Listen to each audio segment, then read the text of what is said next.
Welcome to WiscoDice. Hey, yo, folks, I'm your host, the Conesy with the Most, and I am joined today by... Hey, everybody. It's Justin here, the Meeples champion. And I'm Matt, the Ghost Walker.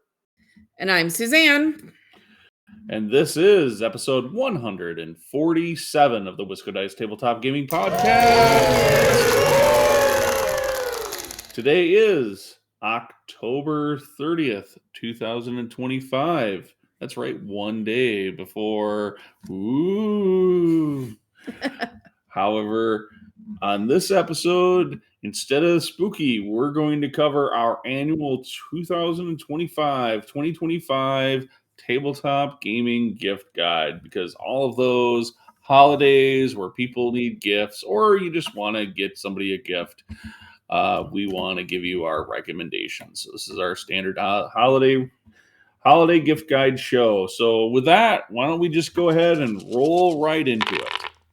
And that's right. So we're going to break this down. Every one of the hosts has given their five choices for the best holiday gifts to get for your gamer geek friends that are out there. Now, there are no assumptions here on necessarily if they have. I think there's some great, or I should say, there are some great recommendations here if they are the gamers like Suzanne and I that have almost all of the board game titles and libraries and RPGs and miniatures in the known universe, and it's very hard to shop for. And there's also some great recommendations on this list for those that might be a little needy in their collections and need some additional things. So I think they're and if they're entry, whether they're entry or veterans in this hobby. So hopefully you can find some great things for any of these. For any of the things that are available, well, or I should say, we will have links to all of these things on our blog post at WiscoDice.com. Yep, including, where possible, Amazon affiliate links. So if you want to get any of these recommendations, and you go to our website at where? WiscoDice.com. That's right, and use the links there. If it's an Amazon, if it takes you to Amazon, that will help contribute a little bit to helping the show, and every little bit helps. So because we have a zero budget. Yeah. We don't take Patreon. We don't do paid for content currently. So yeah, it really helps those nickels and dimes trickle in to pay for things. All right. So you said this is our annual regular gift guide, but I'm just going to say, looking at the list, there's nothing really regular about it except for maybe my number one on here. One might say it's irregular. Ha ha ha. Oh my gosh. Do you hear? He's trying to get us to laugh, and the other two are just groaning over there. Well, so, Justin half chuckled. I chuckled inside. Not enough, not noisy enough to be heard by anyone. All right. So I think it looks like I am going to start us off with we're starting up number 5, right? Yeah. All right, number 5. So mine is that you all have is coasters, really.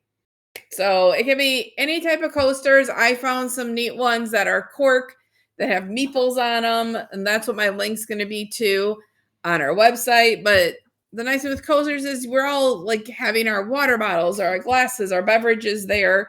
We need them a little bit stable surface to put them on. We also don't want them to sweat all over everything. Just kind of keeping our tables nice and tidy, and give you something fun to display. Well, if you played a game with us at a convention like Gamehole Con we just came off of, we give away coasters to everyone that plays games with us. So we think it's important enough to make sure that everybody at our convention tables have it. Well, if you're playing on a flat table and you keep your wet, sweaty beverage off the tabletop and on a coaster, so it's not on your gaming components. Yeah. Until you spill it. So mine is coasters, but Justin, what should we be playing while we are using our coasters? Yeah, so my number 5. I always think about, for recommendations for holidays, you're opening something up and you're probably hanging out with family and maybe people that aren't gamers. So my first suggestion is a lighter game that works really well for people who aren't, hardcore gamers. And that's going to be Point Salad or any of the other Point Salad games in the series. These games are from a company called Flat Out Games. And it is a very simple card drafting kind of set collection game where on your turn you have a kind of grid of cards that you can select from, and you're either going to take vegetables into your hand like tomatoes and carrots and lettuce and stuff like that, or you're going to take scoring cards that basically give you points for different kinds of combinations or numbers of vegetables. So it might be like every set of carrots, lettuce, and tomatoes gets you 3 points or something like that. And it's really simple to play. You can teach it to people who aren't gamers. It plays very quickly. You can knock out a round of it in probably 15 minutes, frankly. Plays up to, I want to say 4, maybe more, but works really good with even just 2 people. Yeah, you can play with up to 6 actually on Point Salad. And then if you like that, I would also recommend the other games in the Point Salad series. So there's another one called Point City, where instead of collecting vegetables, you're collecting buildings to build a city. And then they recently released Point Galaxy, which is another one in this series that uses similar mechanics, but you're building a sort of galaxy out of stars and planets and comets and things like that. So this is just a really nice, lightweight family game that I think anybody can enjoy. It'd be a great one to play over the holidays. Yeah, I think we still have our copy of Point Salad somewhere around here. Yeah, it's right over there. I know exactly where it is. It's a fun game to play. Okay. Comes in a green box. Yep. Very important. If you go and look for the green box on the game store shelf, it's probably not going to help you find it. And what do you do in Point Salad? You chop up some lettuce and onions, tomatoes, put a little ranch salad dressing over the top of it, and then you eat the game. That's what you're doing. No. Why don't you tell our listeners what else they could do with this box with your next pick?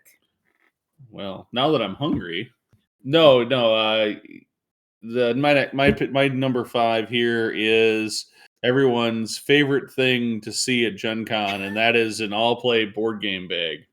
These are massive bags, like kind of like a duffel bag, but can be worn as a backpack or slung over, carried like a normal suitcase almost. And they're designed to basically store what would be called a standard box board game, and you can put probably, I don't know, 6, 7, 8 of them in a bag, and then carry them around pretty easily. And I was always a skeptic of these things until we got one this past year, and now that we have one, it like going to like your board game meetups or traveling to a friend's house and wanting to bring a few games, it is the slickest transport for carrying games. And I'm completely convinced that if your board game friends don't have one, that they probably should get one, especially if they travel with their games, because it will save them a bunch of grief in having to carry multiple like cloth bags or trying to carry them in their arms. I can just have a cool board game bag that's dedicated for board games. And it protects from water. Like if you were to, if it's raining outside, because it zips up and everything. Yes. So it's going to give some protection that way. It has a little bit of padding. It's not as hard on your hands. But one thing that we will not be doing with ours is taking it to Gen Con and take it around the vendor hall. Yes. Whatever you do, yes, please. There should be a little, when you give it to somebody, do not wander in vendor halls at conventions with this bag. Yeah. Those things are dangerous. Yeah. In a tight vendor hall. Otherwise, I agree with you. Having seen them, they're really slick. So they're nice when you have the space to walk around. Yep.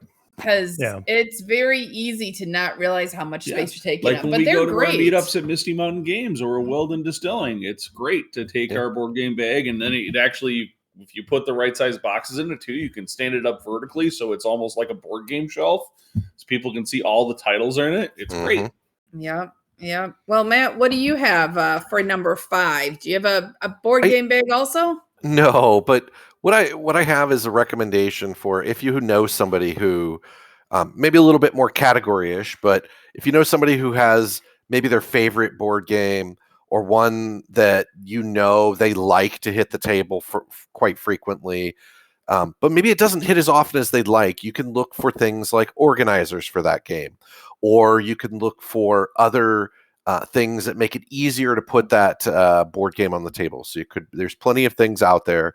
The one thing that I threw on here was actually released recently. It's a new box for Lost Ruins of Arnak, which is a game I personally love, but doesn't hit the table because it is a giant pain in the butt if you just have it in the core original box to put it on the table. But they just released a box that does come with some additional things for Lost Ruins of Arnak called the Lost Ruins of Arnak Adventure Chest, which is a box that contains all the current It will hold all the current expansions. Let me say it doesn't contain all of them. You have to add your own board games to it. But if you have somebody who loves something like Lost Ruins of Arnak, and there's a lot of examples of things like this where you can get organizers for inside of them. But these things can make it so quick to pull these games out that might take longer to set up, that it'll maybe make it more fun. You can take some of these games that people really enjoy, that if you know somebody has a game they really love, but it just takes so long to set up, might make it super quick for them to pull out. And there's a ton of examples like this you can look for of other things. But if you know somebody who has a favorite board game or one that just takes a long time to pull out, maybe look for some organization solutions for that particular board game. There's lots of great vendors out there. But like I said, this one specifically by the manufacturer of Lost Ruins of Arnak. But it was a great little organizer, had lots of great trays and stuff to make it super quick to pull that game out. Yeah, it's actually probably faster to set up the game, that game in particular, with the organizers that are in this box than it is to put it away now. Well, yes, that's the other side of the board game world, is putting it all away when you're done. But that's the bonus game. That's the bonus game at the end of the game, correct? Yeah. But what about our number 4s, Ben? I think you're going a little different direction here now. Well, you could buy organizers, or you could just print your own on a 3D printer. Of course, if you have a 3D printer, you're probably then going to print other cool things for your board games, like upgraded components, and heck, you might even print your own board games. So I've got particularly, I did a bunch of research for this and kind of landed on what I would recommend is not only an amazing entry level 3D printer. This is an FDM printer, not a resin printer, so you don't necessarily have to worry about fumes if you're using PLA for plastic, and it's PLA is biodegradable, or kind of anyways.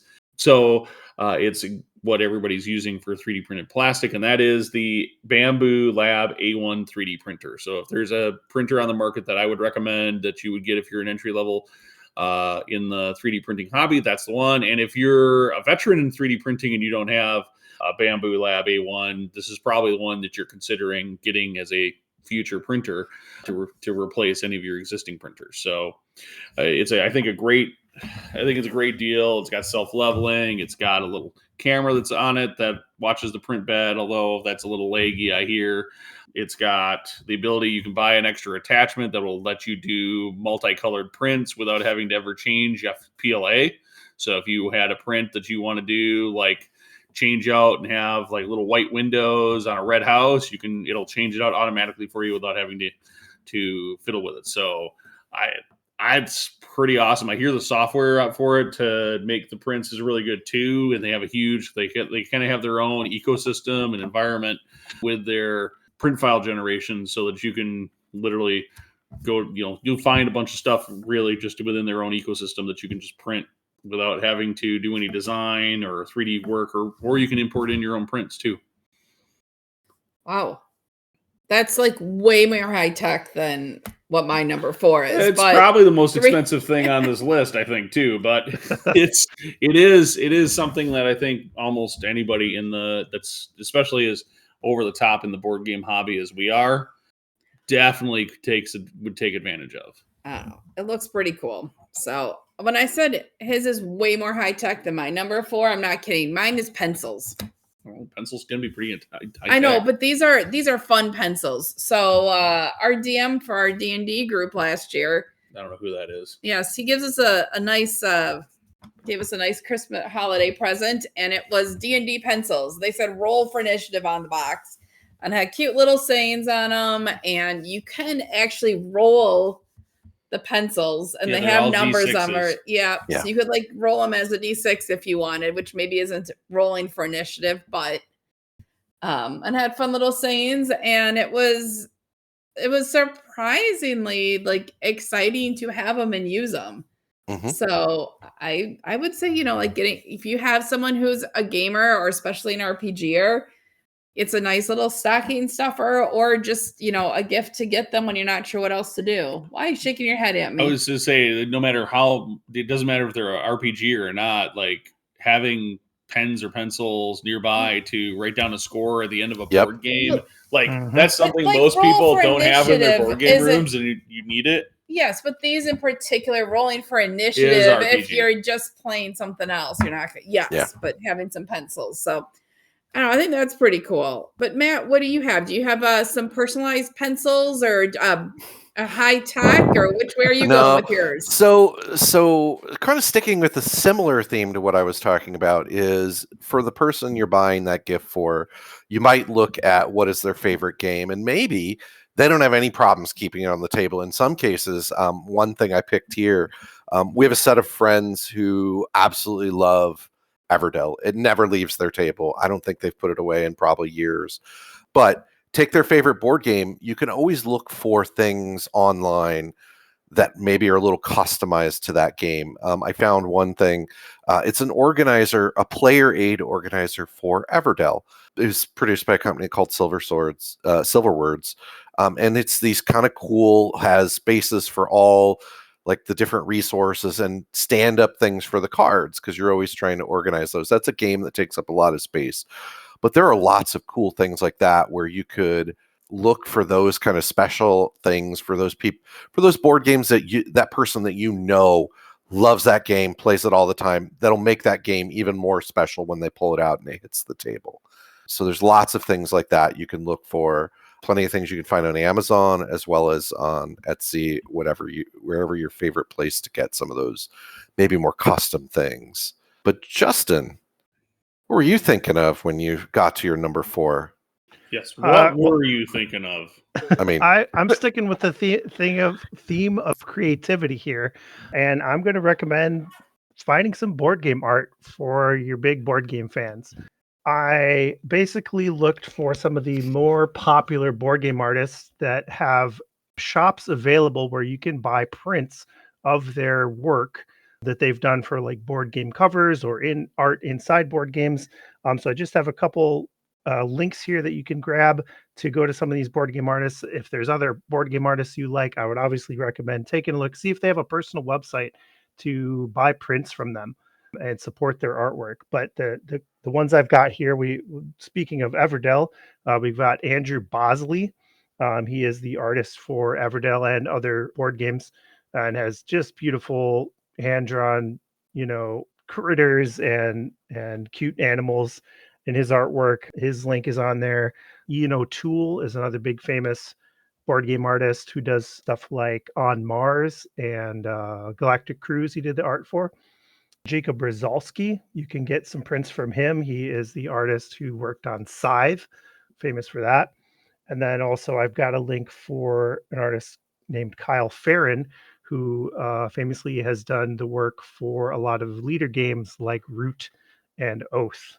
But again, find out what the person you're getting a gift for, find out what their favorite board game is and see if you can find the artist who did work on it. I think it's always a great thing to hang up some cool board game art in a board game space. So I'm always gonna go for the art. Oh, and this is a huge thing also in the RPG space and like sure. card games like Magic the Gathering, whatnot. oh yeah, Yes. Artists for all of that kind of stuff. I mean, one of my coolest art that I have in our studio is a piece that was given to me from a close friend. That's actually a very old print of an old Dungeons and Dragons cover for, I don't remember which supplement or book it was for, but yeah, Pools it was of awesome Radiance. Somebody knew. I knew. I don't had know. that book. I read that a lot. Pools of Radiance. So Oh, cool. I'm not sure if I ever actually read that one. Certainly not with that cover. Yeah. All I know is this artwork. I'm looking at it and I just want to. Well, I want to buy it all. We're redoing the basement. Oh, or that stairway, like that deer, would be really good.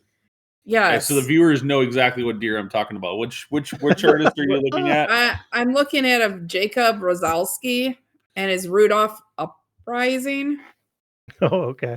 With the, I don't know that we want to have something that violent to greet everyone when they come over to play games. I just saw a big deer. I can't see. It's really tiny on your phone, but it looked cool. But I was gonna say is it's really reasonably priced, so you can get the cool thing with what Justin picked is this is like you can get something that's like gonna really stand out and is gonna be special to the gamer, the person you're gifting it to, but without breaking the bank. Well, and there's an evolution that I've talked about in the tabletop game room or the tabletop gaming space that starts usually from like the kitchen table or a shared table space that's used typically for meals, but other things, to a dedicated room, maybe a dedicated room or at least a dedicated play surface that could be something that goes on the top of an existing table or a fold-out table.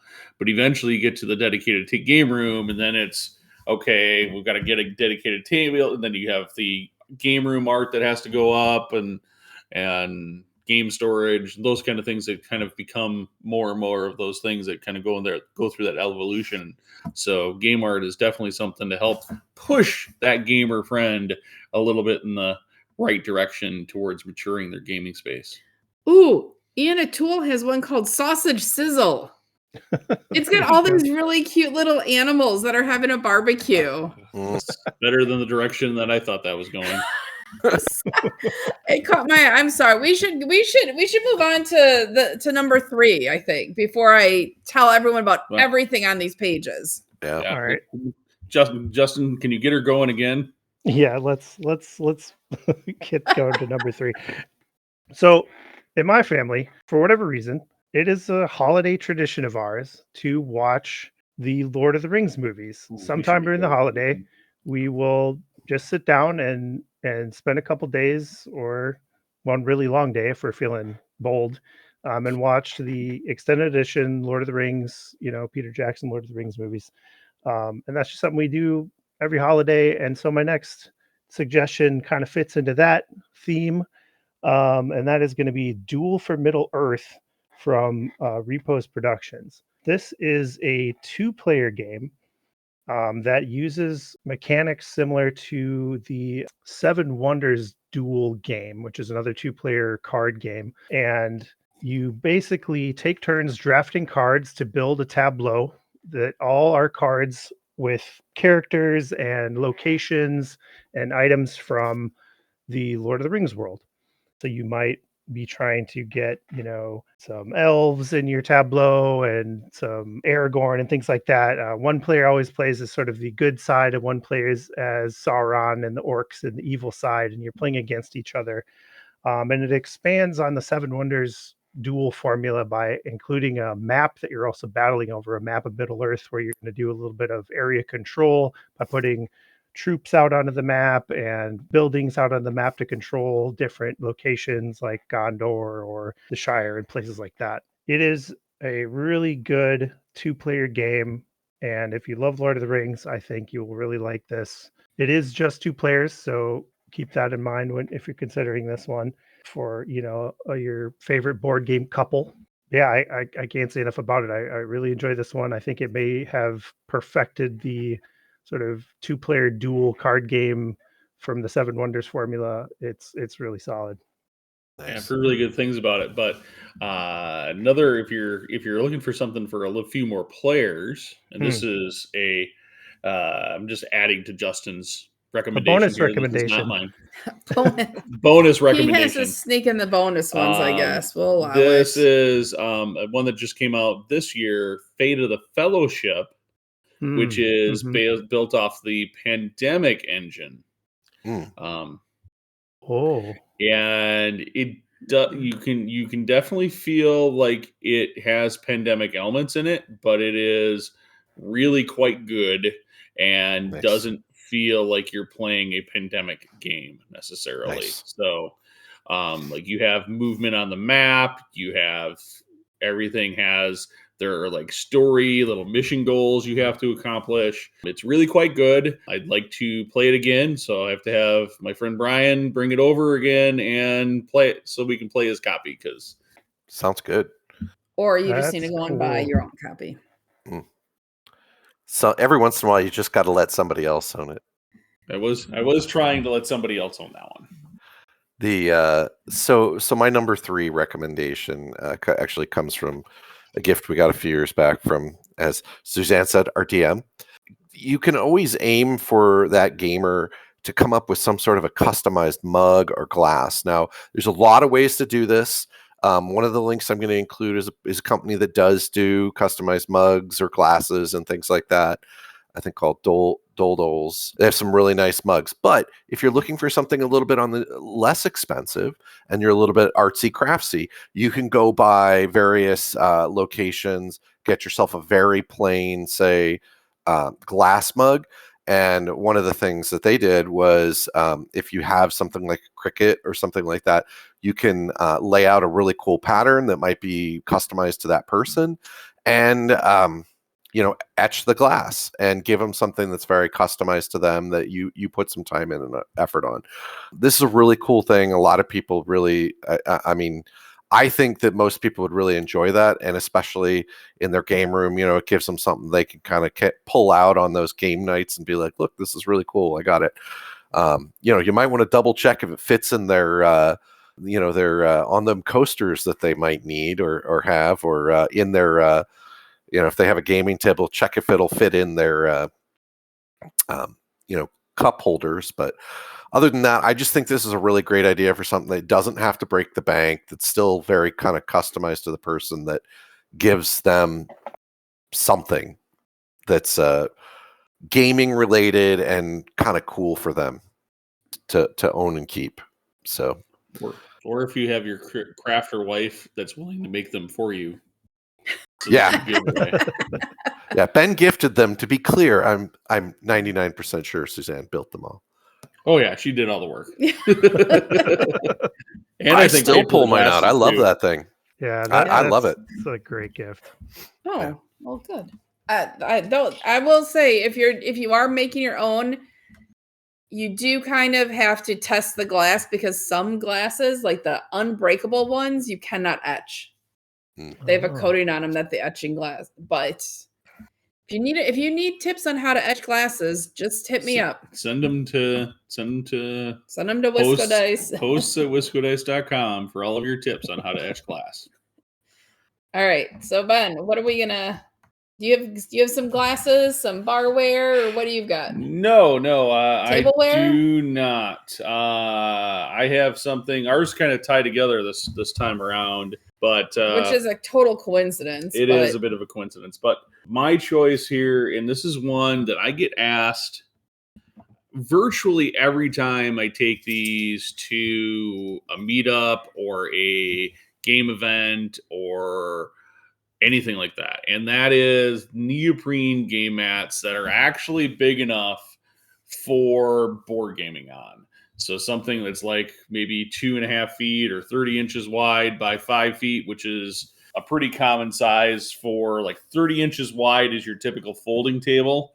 Then 5 feet is usually big enough for any play space. And actually that's a great size for like a kitchen table, because then there's room outside of the neoprene mat for you to put your coasters with your fancily engraved mugs or personalized mugs off to the side. And so a neoprene gaming mat is absolutely the recommendation here. And I've actually linked the one that I've purchased, not only for myself, but for Suzanne to also use at conventions. And it also has the ability to, you can buy it in multiple colors and you can buy it in multiple sizes. And so I've definitely recommended this one for a lot of folks. I've had people that have asked me for a link for this.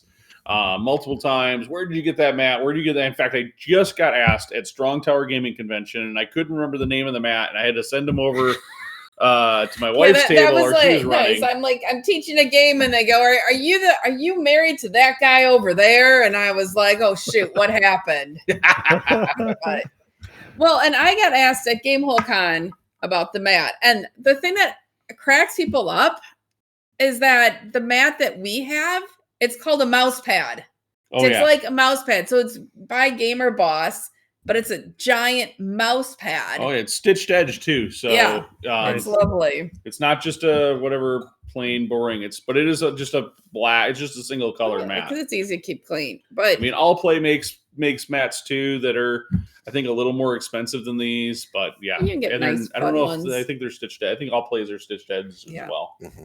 So my number 3 does follow along the theme of the neoprene mats. It's mat storage. Like we have, I should say, not me, just me, so many neoprene mats that came with games, whether we got as an expansion for, added on a Kickstarter or crowdfunding, or it just came with it. And it's like, how do you store these things? They don't fit on the shelves nicely. So I will say Ben's giant table size one will not fit in it, but what I found is you can get what they're called like vinyl, over the door vinyl storage. It's designed for crafters to put their like rolls of paper in, basically, but it's perfect to roll up these mats and stick it in there. And I just took a label maker and labeled all of mine, so I know what ones are supposed to be in it too, because otherwise you roll them with the picture on the inside usually. So being able to like hang it up on the end of a shelf somewhere on a door so that they're not just flopping all over and you can use them. Last thing you want is your gaming mats flopping all over. Well, that's actually kind of true, because especially when you have as many as we do, you probably have 25, 30 different gaming mats now for various board games. Mm-hmm. So it actually works out pretty nice, because you can do it on both sides. Now, you can also I guess you can also find ones that are for like wrapping paper and everything. But I like this. It's a little shorter and more compact. Maybe next year we'll have the small game storage also solved for. I need to find the brown paint, and I would have had it stalled for here. We have a gallon of brown paint that is missing in our house. So anyway, maybe we'll have found that before the next recording. So anyway, Justin, as I go search for some brown paint, do you have anything for number 2? Oh, we're already to number 2 now. Okay. Well, we can go back up to number 3 if you want. If you forgot what you put for number 3. No, didn't chaos before. This is the chaos countdown. It's not my fault number this time. 2.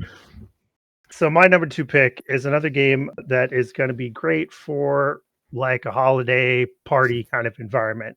And that's going to be Emerald Skulls from Thunderworks Games.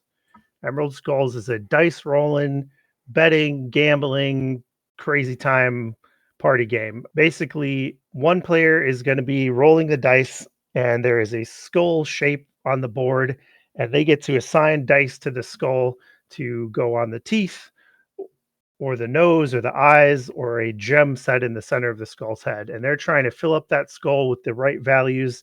And everybody else is taking bets on what they think the outcome of their dice rolling is going to be.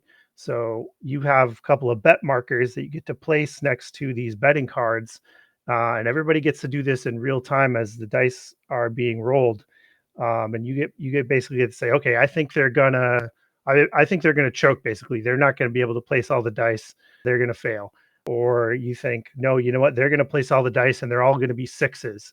That will be something you can bet on. And the dice rolling continues until the player goes out in some fashion. Either they decide to stop rolling, or they kind of bust, or they perfectly fill up the skull. That's one of the ways to go out. And then bets pay out based on what the outcome of the thing is. So it's kind of this rowdy betting Vegas kind of feel to it. A really cool little game. You can play with up to 6 players with the base game. You can get an expansion that'll take it to 8. I think the more the merrier with this one. Just having a bunch of people all competing for these different betting outcomes at the same time is really fun. Rolling the dice and really pushing your luck to get a better payout is super fun. And it's from one of our favorite local publishers here, Thunderworks Games too, and we'll always try to support their stuff. You mentioned some of the upgrades. There's also the metal cogs. So if you want to get rid of the boring cardboard cogs that come with the game and upgrade to metal cogs, I would highly recommend that. Yes. Yeah, and it's so cool. It's got the neoprene mat that you can upgrade for to Yes, replace the main game board, which is really nice. And I told you how to store that thing now. And or you could take one of Matt's picks earlier, which is board game organizers, and they have a big box organizer that you can also then organize your copy of Goblin Vaults from Thunderworks Games in. Correct. Nice. So it just ticks all the boxes. Yeah, you can just solve all of these gifts in one by getting your buddy Emerald Skulls and Goblin Vaults and all of the bits and bobs that go with it. Yep. There you go. But Ben, what's your number 2 suggestion? Well, we talked about metal. We just talked about the metal cogs you get for Emerald Skulls, which makes that game far cooler, especially if you're getting into that whole gambling, that metal coin in hand is awesome feeling. But metal cogs are only so cool and are only really used in one game. Metal coins, however, are used in lots of games. So many board games use coins.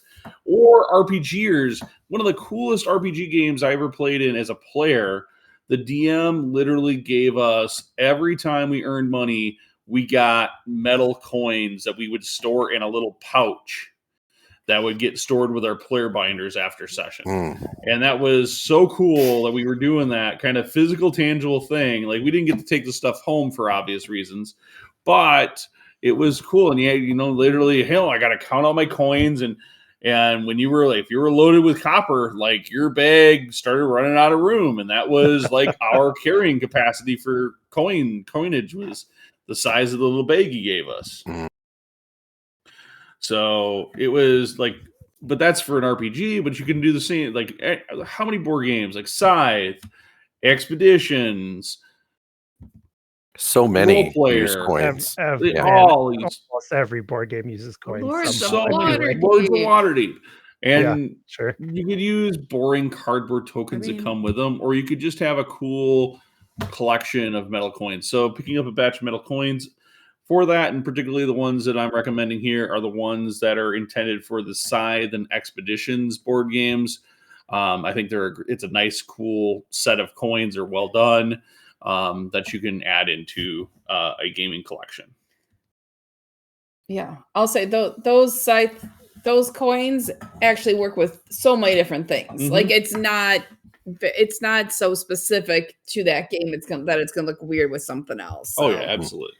And there's a lot of metal coin vendors out there that you could get really good metal coins. I've got some pirate coins, like they look at pirate doubloons, and you can get them in different colors off of Amazon or whatever if you just want something different. So Matt, are you taking us in the metal, still with metal, or are you going a different direction? I'm going to take you with something that's a little bit more wood. I stumbled across this thing I never knew I needed while I was wandering through the various vendors at Gen Con this year. And there's a company by the name of Silverwood Designs, and they have a lot of very interesting things. But the one that I found, especially if you have somebody who's into tabletop role-playing games, they have this particular company has a sequence of D&D trackers, and these allow you to, if you take the player tracker, allows you to actually track some of the things like your hit points and temporary hit points and things like that without you having to mark up your sheet. So at the beginning of the session, you make sure that it's accurate with what's on your sheet and where your character's at. And as you go through combats and various things, you can move the various markers around. I've kind of taken to doing this for my characters. And if you're a DM, they also have a sequence of trackers that I've used personally for tracking my NPCs and their hit points, or the monsters, and for combat and things like that. So they have a whole bunch of different things. In fact, if you go through their site and you're into, say, some Warhammer. I think they have some trackers for that and various other things too. So kind of a cool company. I came across their site. It's wood, and then they have little pegs that seem to go in these, and the pegs are all 3D printed. Though I think they do actually give you if you need some spare ones, they give you the STL file. So if you need to print some more on your own, you can always do that. So just a neat company I came across at Gen Con. Not super expensive, but I found them really cool to use with my tabletop role-playing games. But so that's pretty cool. You just see now, like all of our gifts are tying into each other's gifts. If you get Matt's gift, then if you want to just go the next mile, you go and get the bamboo printer that Ben was suggesting earlier on, so you can make the spare parts for it. It's like, just a snowball effect, right? Well, you buy one, you buy them all. Why don't we roll into your next pick? My next pick is kind of like going along with a little bit of this crafting creativity theme that I seem to kind of have here, or have been talked about a couple times. We were talking about etching glasses and making 3D printer stuff. So now dice trays. Okay, everyone likes rolling dice. It's kind of as a D&D especially, you're rolling dice a lot. Having them bounce around on the table, fall off the table, not great. If you have a nice table or even not so nice table, you don't necessarily want it to be marked up. So you get them a dice tray, and the ones I have linked, they're just very basic dice trays. They kind of snap up the sides. They're good size, and then you can personalize it by putting some decals on it, stickers on it. I use my Cricut to cut out different vinyl shapes and put some sayings for my D&D character. So if my D&D character if I ever need to roll up a new one, I'll have to get a whole new dice tray and dice and everything else for it too. But it's just kind of fun to have, personalized dice trays. And if you don't want to personalize it, there's several different ones out there that come like with neat designs, whether you're space themed or fantasy themed, or I don't know, you want nature. So that's what I like, our dice trays. So I guess that brings us, we've gone through 4 for all of us. Now we're up to our top pick for a gift to give to your tabletop gamer. And I think we're starting with Matt. What do you have? So mine actually ties in very nicely with yours. If you're going to be rolling dice of any type, you're going to have a dice tray. But sometimes, let's be honest, those dice just don't play nice.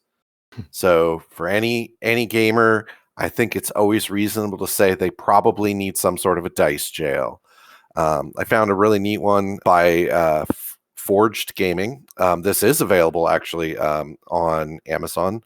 We'll find the Amazon a link. It's a kind of a neat dragon sitting on top of a tower where you put the dice in. But I think it's a great kind of symbolic thing. So many of us, when we roll dice, every once in a while our dice aren't playing nice, and we want to take that D20 or whatever dice is betraying you and stick it in dice jail for a little while to let it think about what it's done wrong to you while you're playing that game. So we all kind of joke about it as a DM or player sometimes when you're doing your tabletop role-playing games, or hey, sometimes you're playing a game, it's got dice and they're just not playing nice for you that day. So have a dice jail, put them in a little timeout. So it's kind of a fun gift for almost any gamer. So I'm just going to point out that one's not big enough for you, Matt. No, there's sometimes I need to put a lot of dice. So now it's usually, for me, to be fair, it's rolling D6s. If it involves any sort of 6-sided dice, I'm going to need to be able to put a lot of them in there. So, well, instead of putting your dice in jail, rolling your dice down a cool dice tower is really, really fun. And so I'm recommending a dice tower for this one. In particular, we picked up this past spring. Ooh, yes. This dice tower that has LED. LED lights up the tower itself. And then you can have it color change. You can have it do all sorts of fun things. So it's kind of a built-in dice tray with dice tower, all built into one. So if you want to amaze your friends on a game night, whether you're playing that board game where you're chucking dice, or you're going to be, you don't want to, hey, we're going down a dark dungeon on an RPG, and I'm going to have my bright pink color changing fluorescent dice tower here to kill the mood for everybody. Go for it.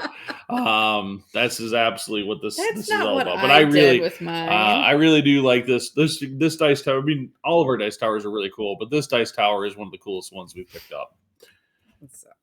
Yes. So I love dice towers, and this one is a lot of fun to play with, but I also like having things really organized and having places for all the little pretty bits and pieces that come when you're playing a game. Or while you're punching the game. Or when you're punching the game too. Yes, trying to keep it all organized. And so my number one is one that I recommend a lot. I get asked about it all the time too. We use these when we go to conventions, when we have gaming events around town. Initially, a lot of people thought that there was some really cool gaming accessory that we had purchased. You know what they are? And these are actually cheaper than the ones you will find that are for board games. Yeah, these are really inexpensive. They are silicone. They're mini silicone tart pans on Amazon. So they're just these little silicone dishes that have like fluted edges, but you can get cupcake ones, which are a little deeper. But these are nice. The tart pans aren't real deep or whatever. You can see what's in them. You can use this player component cups. And they're bright colored, so you can kind of find them. So they don't necessarily blend in all the time. But they're, what are they, $14 for 12 of them. So that's really good. And what's great, I'm holding up my finger to tell Ben that not to interrupt me for a second, is that you can put them in the dishwasher. And I do this frequently. I go and take them and just stick them in the dishwasher, so then they get cleaned off and sanitized. Nice. And it's great. Okay, what would you like to say now, Conzi? Huh? Oh, I was just going to point out how great it was to have them actually be cleaned once in a while versus so many game organizers. I've seen folks that 3D print their organizers for, like, you know, these are not for like not for the board game organizers, but stuff like this, like component holders, or like Geek and Son. You can get the organizers that go kind of in the inside of the table that clip onto the little thing around the outside of it.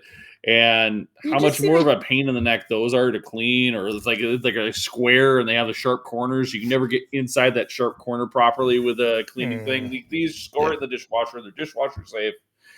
No effort to clean them. It's great. Yeah, really no effort when your wife cleans them for you too. Oh, especially.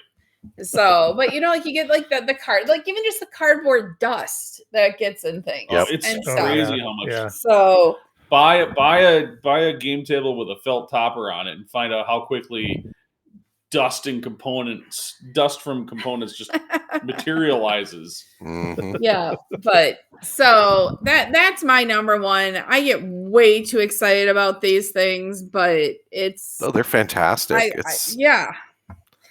I love great them. Option. Yep. Well, it's so easy to pick things out of them too. Like I found, like when you throw components in them, they're super easy to access and just pull what you need out, and it's quick. Yep, exactly. Keeps the tabletop organized. You can see what's there.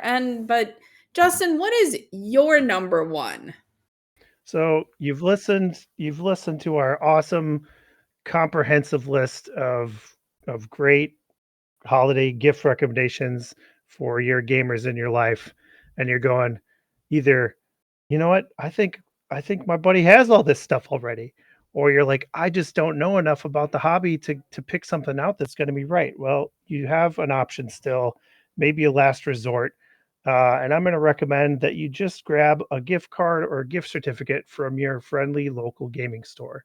This way, you know, your giftee is going to be able to pick out something that they know that they're going to like, and you're going to be able to support a local business in the process. If you happen to be here in Madison, Wisconsin, I double checked with Misty Mountain Games, I'm Bored, Pegasus Games, and Noble Knight, and they all offer some form of gift card or gift certificate that you can pick up. So if you're local in the area, those are all an option to get a gift certificate or gift card from. But if you're in another area, just call your local gaming store, see if they offer a gift card or gift certificate. I think the chances are pretty good that they will. And it's a great option if you just aren't sure what to get. I think even with Noble Knight, you can, because Noble Knight has a huge online presence, you can get them. Yes. If you can't find a friendly local gaming store to get a gift card for your gamer friend, you can pick one up from our local friendly gaming store at Noble Knight Games. They can then go to that online store and use it as well. Yep. Yeah. And we do all of these great gifts and talking about Amazon affiliate links and whatnot. And we saved this one for the not the very least, but the very last, because at the end of the day, we all so strongly recommend that all of you out there this holiday season, especially for Small Business Saturday, go out there and support your friendly local game store. Yep. I'm sure we will be. Yeah. Although we will be, or you can be at our friendly local game store with us, Misty Mountain Games, on Black Friday to play board games with us starting at 6 p.m. And on that bombshell, that wraps up our holiday gift guide for 2025. I know there were a few repeats on this one. There's a bunch of new stuff on here, things that we've run into or we've come across this year that caught our eye and said, hey, we should tell folks about it and give them an opportunity to have some of the cool things that we actually use or like to use in our gaming and that we're really excited about. So until next year's holiday gift guide, peace out and enjoy shopping this year. Thank you so much for listening. Make sure you leave a review of this show wherever your favorite place is to find podcasts. Oh, and by the way, give us a like on our Facebook page. And don't forget to follow us on Twitter, Instagram, or Pinterest while you're at it. If you haven't looked recently, make sure you catch up on the blog at WiscoDice.com. Hey, Brian, what's that site? Ah, darn, I forget. Justin, what's our website again? WiscoDice.com. That's right, it's WiscoDice.com. And until next time, everyone, peace out.